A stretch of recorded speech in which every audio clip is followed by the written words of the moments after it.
Hi, ನಾನು Sudeep from tech Kannada. ಗಮನಿಸ್ತಾ ಇದ್ರೆ ಇವತ್ತು ನನ್ನ ಮುಂದೆ ವಿವೋ ಟಿ ಸೀರೀಸ್ನ ಒಂದು ಹೊಸ ಸ್ಮಾರ್ಟ್ ಫೋನ್ ಇರುವಂಥದ್ದು ವಿವೋ T1X. ನಾನು ಈ ಒಂದು ವಿಡಿಯೋ ಮಾಡೋ ಟೈಮಲ್ಲಿ ಈ ಒಂದು ಫೋನ್ನ ಬೆಲೆ ಇನ್ನೂ ರಿವೀಲ್ ಆಗಿಲ್ಲ.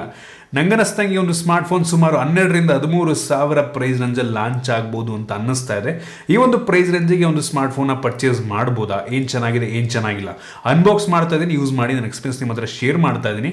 ಅದಕ್ಕಿಂತ ಮುಂಚೆ ನೀವು ನಮ್ಮ tech in Kannada YouTube channel subscribe ಮಾಡ್ಕೊಂಡಿಲ್ಲ ಅಂದ್ರೆ ಈಗಲೇ ಸಬ್ಸ್ಕ್ರೈಬ್ ಮಾಡ್ಕೊಳ್ಳಿ ಅಂತ ಬೆಲ್ ಐಕನ್ ಕೂಡ ಕ್ಲಿಕ್ ಮಾಡ್ಬೋದು. ಮೊದಲನೇದಾಗಿ ಒಂದು ಸ್ಮಾರ್ಟ್ ಫೋನನ್ನು ಅನ್ಬಾಕ್ಸ್ ಮಾಡೋಣ. ಗಮನಿಸ್ತಾ ಇದ್ರೆ ಈ ಒಂದು ಫೋನ್ನ ಬಾಕ್ಸ್ ನಿಮಗೆ ನೋಡೋದಕ್ಕೆ ಈ ರೀತಿ ಸಿಗುತ್ತೆ. ಒಂದು ಬಾಕ್ಸ್ ಅನ್ನು ಓಪನ್ ಮಾಡಿದ ತಕ್ಷಣ ಇದರೊಳಗಡೆ ಇನ್ನೊಂದು ಸಣ್ಣ ಬಾಕ್ಸ್ ಇದೆ. ಅದರಲ್ಲಿ ನಿಮಗೆ ಒಂದು user manual, quick start guide ಮತ್ತೆ ವಾರಂಟಿ ಕಾರ್ಡ್ ಜೊತೆಗೆ ಒಂದು ಟ್ರಾನ್ಸ್ಪರೆಂಟ್ ಬ್ಯಾಕ್ ಕವರ್ ಇದೆ. ಒಂದು ಒಳ್ಳೆ ಕ್ವಾಲಿಟಿಯ ಕವರ್ ಇದಾಗಿರುವಂಥದ್ದು. ಅದರ ಕೆಳಗಡೆ ಡೈರೆಕ್ಟ್ ಆಗಿ ಒಂದು ಸ್ಮಾರ್ಟ್ ಫೋನ್ ನಿಮಗೆ ನೋಡೋಕೆ ಸಿಗುತ್ತೆ. ಫಸ್ಟಕ್ಕೆ ಒಂದು ಲೆವೆಲಿಗೆ ಪ್ರೀಮಿಯಂ ಅಂತ ಅನ್ನಿಸ್ತಾ ಇದೆ. ಇದ್ರ ಬಗ್ಗೆ ಆಮೇಲೆ ಮಾತನಾಡ್ತೀನಿ.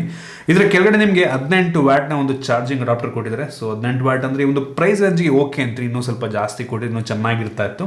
ನಂತರ USB Type C data cable ಇರುವಂಥದ್ದು ಒಂದು ಒಳ್ಳೆ ವಿಷಯ, Type A ಇಂದ Type C. ಮತ್ತು ಕೊನೆಯದಾಗಿ ಒಂದು ಸಿಮ್ ಎಜೆಕ್ಷನ್ ಪಿನ್ನ ಕೊಟ್ಟಿದ್ದಾರೆ. ಅದನ್ನು ಬಿಟ್ಟರೆ ಬೇರೆನೂ ಸಹ ನಿಮಗೆ ಒಂದು ಬಾಕ್ಸ್ ಒಳಗೆ ಸಿಗ್ತಾ ಇಲ್ಲ. ಇನ್ನು ಡೈರೆಕ್ಟ್ ಆಗಿ ಈ ಒಂದು ಸ್ಮಾರ್ಟ್ ಫೋನಿಗೆ ಬಂತು ಅಂತ ಅಂದರೆ ಈ ರೀತಿ ನೋಡೋಕೆ ಸಿಗುತ್ತೆ. ಒಂದು ಸ್ಮಾರ್ಟ್ ಫೋನ್ ಅಷ್ಟೊಂದು ವೆಯ್ಟ್ ಇಲ್ಲ ಆಯಿತಾ, ಸುಮಾರು 182 ಗ್ರಾಮ್ ವೆಯ್ಟ್ ಇರುವಂಥದ್ದು ಮತ್ತು ಒಂದು ಲೆವೆಲ್ಗೆ ತಿನ್ನಾಗಿ ಕೂಡ ಇದೆ. ಕೇವಲ 8 mm ಥಿಕ್ನೆಸ್ ಅನ್ನು ಹೊಂದಿರುವಂಥದ್ದು ಒಂದು ಪ್ರೈಸ್ ರೇಂಜ್ಗೆ ಒಂದು ಲೆವೆಲ್ಗೆ ಇಂಪ್ರೆಸಿವ್ ಅಂತ ಅನ್ಬೋದು. ಫ್ರಂಟಲ್ಲಿರುವಂಥದ್ದು ಗ್ಲಾಸ್ ಅಷ್ಟು ಈಸಿಯಾಗಿ ಸ್ಕ್ರಾಚ್ ಆಗಲ್ಲ. ಬೇಜಾರಾಗುವಂಥ ವಿಷಯ, ಟಿಯರ್ ಡ್ರಾಪ್ ನಾಚ್ ಕೊಟ್ಟಿದ್ದಾರೆ ಆಯಿತಾ, ಪಂಚಲ್ ಕೊಟ್ಟಿರೋದು ತುಂಬ ಚೆನ್ನಾಗಿರ್ತಾ ಇತ್ತು. ಅವರೇ ಸ್ಕ್ರೀನ್ ಗಾರ್ಡ್ ಹಾಕಿದ್ದಾರೆ. ಬೆಸಲ್ ಟಾಪು ಲೆಫ್ಟ್ ರೈಟ್ ಎಲ್ಲ ಕಡಿಮೆ ಇದೆ, ಬಾಟಮ್ ಸ್ವಲ್ಪ ಜಾಸ್ತಿ ಅಂತ ಅನ್ನಿಸ್ತು. ಆದರೂ ಈ ಬೆಲೆ ಯೂಶಲಿ ನೀವು ಯಾವ ಫೋನ್ ತೊಗೊಂಡ್ರು ಕೂಡ ಸಿಮಿಲರ್ ಇಷ್ಟೇ ಬೆಸಲ್ ಇರುತ್ತೆ ಆಯ್ತಾ. ಫ್ರಂಟಿಂದ ಒಂದು ನಾರ್ಮಲ್ ಲುಕಿಂಗ್ ಫೋನು. ಇನ್ನು ಈ ಫೋನ್ನ ಬ್ಯಾಕ್ ನೋಡೋದಕ್ಕೆ ಗ್ಲಾಸ್ ರೀತಿ ಕಂಡ್ರೂ ಸಹ ಇದೊಂದು plastic back. Different gradient look ನಿಮಗೆ ಸಿಗ್ತಾ ಇರುವಂಥದ್ದು. ಗ್ಲಾಸಿ ಫಿನಿಶ್ ಆಗಿರೋದ್ರಿಂದ ಸ್ಮಡ್ಜಸ್ ಆಗುವಂಥ ಸಾಧ್ಯತೆ ಇರುತ್ತೆ ಮತ್ತು ಪ್ಲಾಸ್ಟಿಕ್ ಆಗಿರೋದ್ರಿಂದ ಸ್ಕ್ರಾಚ್ ಆಗುವ ಸಾಧ್ಯತೆ ಕೂಡ ಇರುತ್ತೆ. ಅದರಿಂದ ಬ್ಯಾಕ್ ಕವರ್ ಹಾಕೊಂಡ್ರೆ ತುಂಬ ಒಳ್ಳೆಯದು. ಹಿಂದ್ಗಡೆಯಿಂದ ಒಂದು ಲೆವೆಲ್ಗೆ ಪ್ರೀಮಿಯಮ್ ಆಗಿ ಕಾಣುತ್ತೆ ಆಯ್ತಾ, ಒಂದು ಲೆವೆಲ್ಗೆ ಇಂಪ್ರೆಸ್ ಮಾಡ್ತು 12-13 ಸಾವಿರ ಪ್ರೈಸ್ ರೇಂಜಿಗೆ. ಮತ್ತು ಈ ಒಂದು ಫೋನ್ ಹಿಂದ್ಗಡೆ ನಿಮಗೆ ಡ್ಯುಯಲ್ ಕ್ಯಾಮ್ರಾ ಇರುವಂಥದ್ದು ಮತ್ತು ಡ್ಯುಯಲ್ LED ಫ್ಲಾಶ್ ಕೂಡ ಇದೆ. ಹಿಂದ್ಗಡೆ ಯಾವುದೇ ಫಿಂಗರ್ ಪ್ರಿಂಟ್ ಸೆನ್ಸರ್ ಇಲ್ಲ. ಸೊ ನಮಗೆ ಗೊತ್ತಾಗ್ತಿರುವಂಥದ್ದು ಈ ಒಂದು ಫೋನಲ್ಲಿ side mounted finger print sensor ಇದೆ ಅಂತ. ಮತ್ತು ಈ ಒಂದು ಫೋನಲ್ಲಿ USB Type C ಪೋರ್ಟ್ ಇದೆ, 3.5 ಹೆಡ್ಫೋನ್ ಜಾಕ್ಸ್ ಇರುವಂಥದ್ದು ಮತ್ತು ಡೆಡಿಕೇಟೆಡ್ SD ಕಾರ್ಡ್ ಸ್ಲಾಟ್ ಕೂಡ ಇದೆ. ಸೊ ಸೂಪರ್ ವಿಷಯ ಅಂತ ಹೇಳಕ್ಕೆ ಇಷ್ಟಪಡ್ತೀನಿ. ನಂತರ ಈ ಒಂದು ಫೋನ್ನ ಫ್ರೇಮ್ ಪ್ಲಾಸ್ಟಿಕ್ ಫ್ರೇಮ್, ಆಬ್ವಿಯಸ್ಲಿ ಒಂದು ಪ್ರೈಸ್ ರೇಂಜಿಗೆ ಮೆಟಾಲಿಕ್ ಫ್ರೇಮ್ ಎಕ್ಸ್ಪೆಕ್ಟ್ ಮಾಡೋದಕ್ಕಾಗೋದಿಲ್ಲ. ಓವರಾಲ್ ಡಿಸೈನ್ ಮತ್ತು ಬಿಲ್ಡ್ ಕ್ವಾಲಿಟಿ ಒಂದು ಪ್ರೈಸ್ ರೇಂಜ್ಗೆ ನನಗೆ ಒಂದು ಲೆವೆಲ್ಗೆ ಇಂಪ್ರೆಸ್ ಮಾಡೋದು ಚೆನ್ನಾಗಿದೆ ಡಿಸೈನ್ ಮತ್ತು ಬಿಲ್ಡ್ ಕ್ವಾಲಿಟಿ. ಇನ್ನು ಡಿಸ್ಪ್ಲೇ ಬಗ್ಗೆ ಮಾತನಾಡಬೇಕಂತ ಅಂದರೆ ಒಂದು ಫೋನಲ್ಲಿ 6.58 ಇಂಚಿನ ಫುಲ್ HD ಪ್ಲಸ್ ರೆಸೊಲ್ಯೂಷನ್ ಹೊಂದಿರುವಂಥ IPS LCD ಡಿಸ್ಪ್ಲೇ ಇದೆ. ಈ ಒಂದು ಪ್ರೈಸ್ ರೇಂಜ್ ಯೂಶಲಿ IPS ಸಿಗುತ್ತೆ, ಕೆಲವೊಂದು ಸ್ಮಾರ್ಟ್ ಫೋನಲ್ಲಿ ಅಮೂಲೆಟ್ ಕೂಡ ಸಿಗುತ್ತೆ ಆಯ್ತಾ. ಈ ಒಂದು ಡಿಸ್ಪ್ಲೇ ಏನಿದೆ ಇದು 90 ಹರ್ಟ್ಸ್ನ ರಿಫ್ರೆಶ್ ರೇಟ್ ಅನ್ನು ಹೊಂದಿರುವಂಥದ್ದು ಒಂದು ಒಳ್ಳೆ ವಿಷಯ. 120 ಹರ್ಟ್ಸ್ ಕೊಟ್ಟಿದ್ರೆ ತುಂಬ ಚೆನ್ನಾಗಿರ್ತದೆ. ಆದರೆ ಒಂದು ಪ್ರೈಸ್ ರೇಂಜಿಗೆ ಓಕೆ ಅಂತೀನಿ. ಅಟ್ಲೀಸ್ಟ್ 90 ಹರ್ಟ್ಸ್ ಕೊಟ್ಟಿದ್ದಾರೆ, ಅಮೋಲೆಟ್ ಕೊಟ್ಟಿದ್ರೆ ಇನ್ನೂ ತುಂಬ ಬೆಂಕಿ ಆಗಿರ್ತೈತಿ. ಒಂದು ಡಿಸ್ಪ್ಲೇ ಒಂದು ಲೆವೆಲ್ಗೆ ಬ್ರೈಟ್ ಆಗಿದೆ, ಕ್ಲಾರಿಟಿ ಕೂಡ ಚೆನ್ನಾಗಿರುವಂಥದ್ದು. ಬ್ಲ್ಯಾಕ್ಸ್ ಕೂಡ ತುಂಬ ಡೀಪ್ ಬ್ಲ್ಯಾಕ್ ಕಾಣುತ್ತೆ. ನಿಮ್ಗೆ ಡಿಫ್ರೆನ್ಸೇ ಗೊತ್ತಾಗಲ್ಲ ಅಮೋಲೆಡ್ IPS ಅಂತ. ವ್ಯೂಯಿಂಗ್ ಆ್ಯಂಗಲ್ ಕೂಡ ತುಂಬ ಚೆನ್ನಾಗಿರುವಂಥದ್ದು.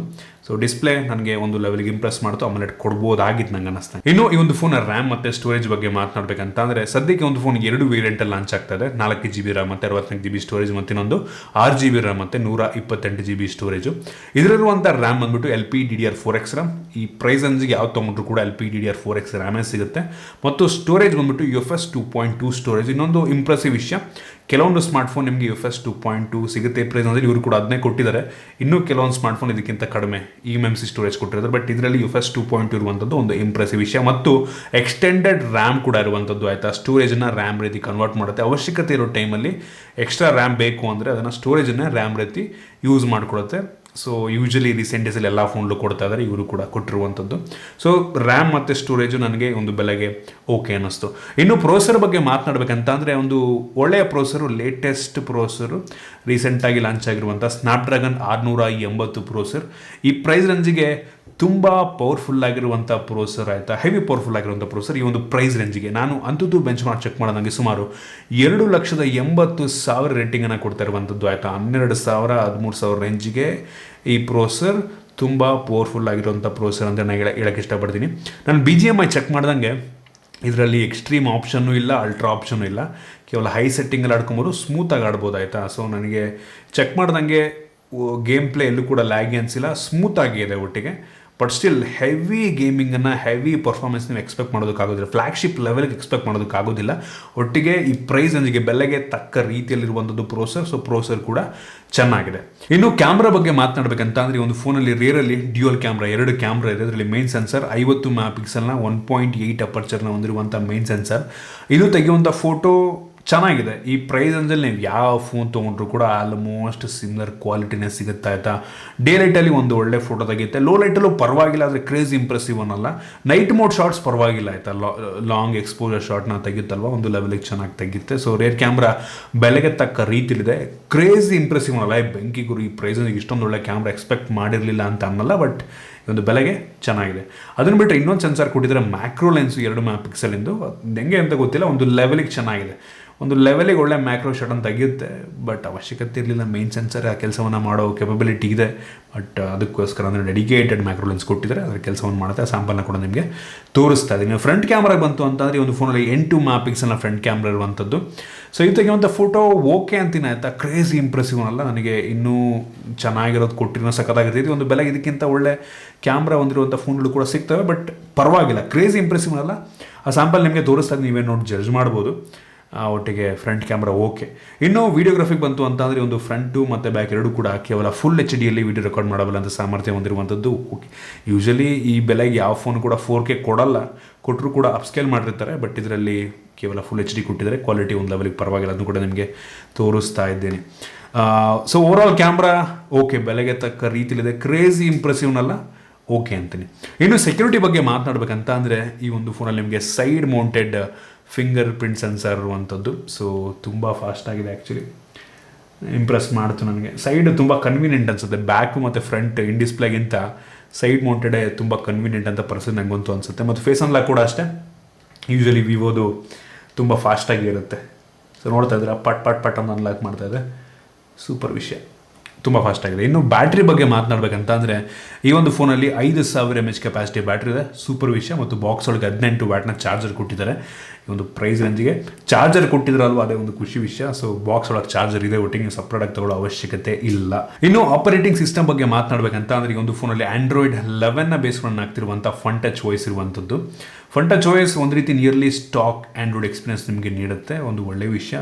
ಕೆಲವೊಂದು ಬೇಡದಿರುವಂಥ ಅಪ್ಲಿಕೇಶನ್ ಎಲ್ಲ ಇದೆ, ಅದನ್ನು ಬೇಕಾದ್ರೆ ನೀವು ಅನ್ಇನ್ಸ್ಟಾಲ್ ಕೂಡ ಮಾಡ್ಕೊಬೋದು. ತುಂಬ ಸಿಂಪಲ್ ಆಗಿದೆ ವಾಯ್ಸು, ತುಂಬ ಕಾಂಪ್ಲಿಕೇಟ್ ಮಾಡೋಕ್ಕೆ ಹೋಗಿಲ್ಲ, ಎಲ್ಲೂ ಕೂಡ ಯೂಸರ್ ಫ್ರೆಂಡ್ಲಿ ಇದೆ ಒಂದು ಲೆವೆಲ್ಗೆ. ಒಂದೇನಪ್ಪ ಅಂದರೆ ಇದು Android 11. ಐ ಹೋಪ್ ಇವರು ಆದಷ್ಟು ಬೇಗ ಒಂದು Android 12 ಅಪ್ಡೇಟ್ನ ಕೂಡ ಕೊಡ್ತಾರೆ. ಬಟ್ ಯಾವಾಗ ಕೊಡ್ತಾರೆ ಅಂತ ಗೊತ್ತಿಲ್ಲ.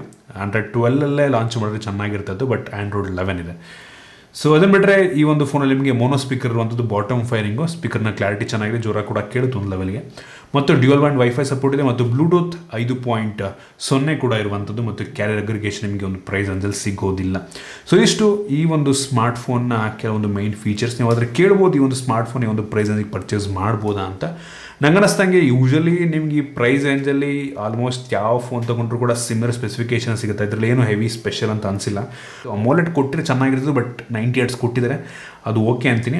ಉಳಿದಂಗೆ ಎಲ್ಲ ಸ್ಪೆಸಿಫಿಕೇಶನ್ ಕೂಡ ಚೆನ್ನಾಗಿದೆ, ಎಲ್ಲೂ ಕೂಡ ಅವ್ರು ಕಾಂಪ್ರಮೈಸ್ ಮಾಡೋದಕ್ಕೂ ಹೋಗಿಲ್ಲ. ಸಂಗೊಟ್ಟಿಗೆ ನಂಗೆ ಅನ್ನಿಸ್ದಂಗೆ ವ್ಯಾಲ್ಯೂ ಫಾರ್ ಮನಿ ಅನ್ಸುತ್ತೆ, ನಂಗೆ ರೀಸನಬಲ್ ಆಗಿದೆ ಪ್ರೈಸು, ಹೆವಿ ಜಾಸ್ತಿನೇ ನಡೆದಕ್ಕೂ ಹೋಗಿಲ್ಲ. ಸೊ ಇದಿಷ್ಟು ಒಂದು ಫೋನ್ನ ಬಗ್ಗೆ ನನ್ನ ಆನೆಸ್ಟ್ ಒಪಿನಿಯನ್. ನಿಮಗೆ ಇದ್ರ ಬಗ್ಗೆ ಏನನ್ಸುತ್ತೆ ದಯವಿಟ್ಟು ಕೆಳಗಡೆ ಕಾಮೆಂಟ್ ತಿಳಿಸ್ಬೋದು. ಇಷ್ಟವಿಟ್ಟು ಲೈಕ್ ಮಾಡಿ, ಶೇರ್ ಮಾಡಿ. ಇದೇ ರೀತಿ ನಮ್ಮ ಬೇರೆ ವಿಡಿಯೋಲಿ ನಮ್ಮ tech in Kannada YouTube subscribe ಮಾಡ್ಕೊಂಡಿಲ್ಲ, ಈಗಲೇ ಸಬ್ಸ್ಕ್ರೈಬ್ ಮಾಡ್ಕೊಳ್ಳಿ, ಮತ್ತು ಬೆಲ್ ಐಕಾನ್ ಕೂಡ ಕ್ಲಿಕ್ ಮಾಡ್ಬೋದು. ಸಿಗೋಣ ಮುಂದಿನ ವಿಡಿಯೋದಲ್ಲಿ.